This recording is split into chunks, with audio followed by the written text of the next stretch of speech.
Este é o Motor de Leitura, um podcast que pensa o livro no tempo das redes. Aqui, leitura digital é resistência, experimento e horizonte.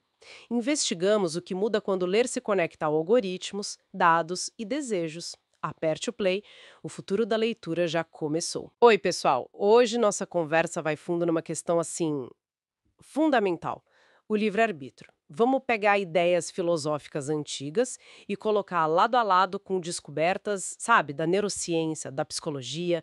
A gente está se baseando em partes do livro Decomposing the Will.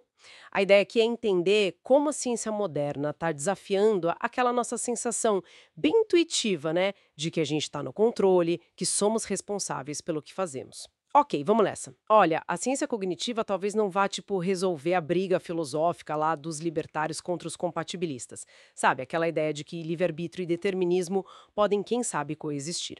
Mas ela traz perguntas empíricas muito importantes. Tipo, o que de fato causa nossas ações? É a razão? É a consciência? E será que a gente tem mesmo essas capacidades que a filosofia diz que são hum, essenciais para a autonomia? E o quanto a gente usa elas? Exatamente. E o que é fascinante aqui bom, tem o tal desafio zumbi, não um monstro, claro, mas a hipótese de que a consciência talvez seja, sei lá, um espectador, um epifenômeno, com um papel funcional menor do que a gente imagina no controle do comportamento.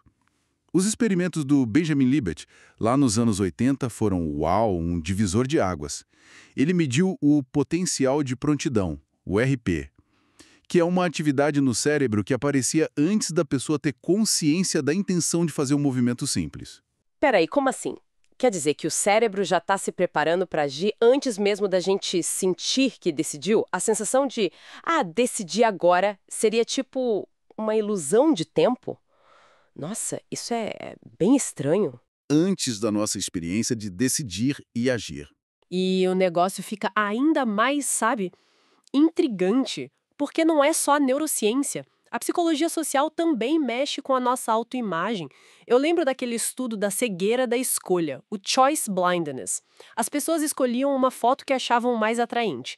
Aí os pesquisadores, na maior cara de pau, trocavam pela foto que a pessoa não escolheu. E muita gente não só não percebeu a troca, como ainda dava justificativas super elaboradas para ter escolhido aquela foto que ela não tinha escolhido. É um exemplo perfeito. Fizeram testes parecidos até com posições morais. E o resultado foi na mesma linha. O ponto crucial aqui não é só que a gente pode ser enganado, sabe?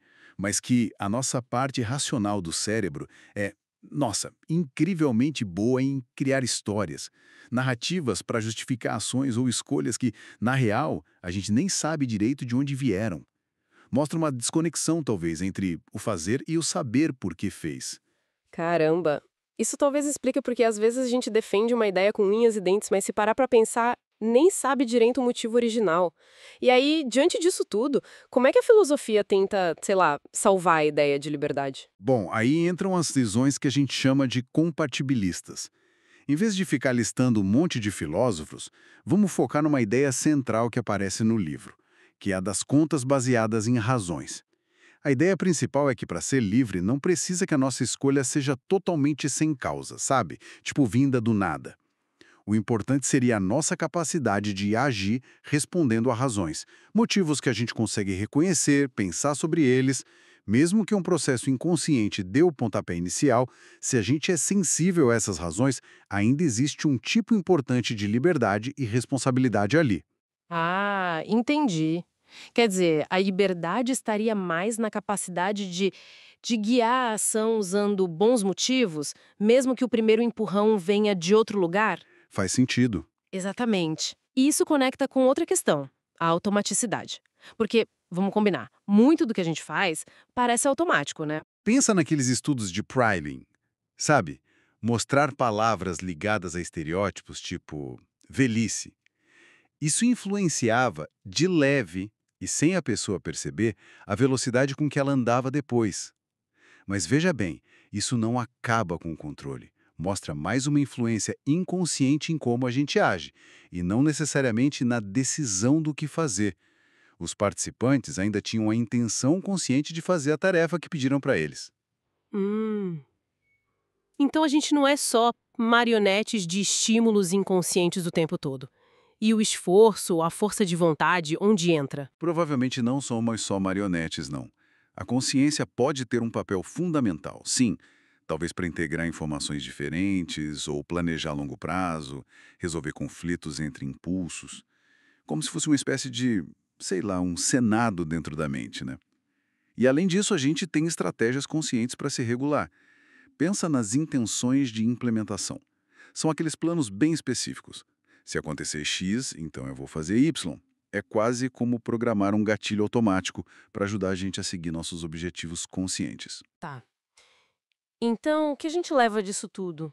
Parece que a ciência não está dizendo acabou o livre-arbítrio, Hum, mas sim que aquela visão muito simples de um eu totalmente consciente, no comando o tempo todo, essa visão não se sustenta.